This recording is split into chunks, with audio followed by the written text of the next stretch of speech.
ये है हाँ, जैसे कि ये है। ये पहले उल्टा था, इसको अभी ये पहले उल्टा था, इसको उल्टा करके ठीक है। ये टीटागढ़ी कीमा कीमा लाए है ना, हाँ कीमा है, कीमा इसमें डाल के मैं इसमें डालेंगे ऐसा। इसमें पूरा डाल के, ठीक है। तो बीच में अंडा डाल के इसको ऐसे पैक करके, ठीक है। मतलब ये अभी कैरी बैग में डाल के दे देंगे।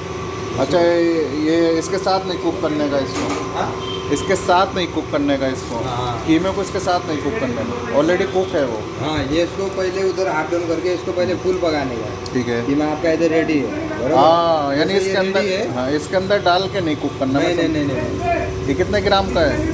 अभी देखो आधा किलो का रहता है ये। आधा किलो का ये पूरा। अभी तो एक कीमा वगैरह डाल के तो 1 किलो का हो जाएगा।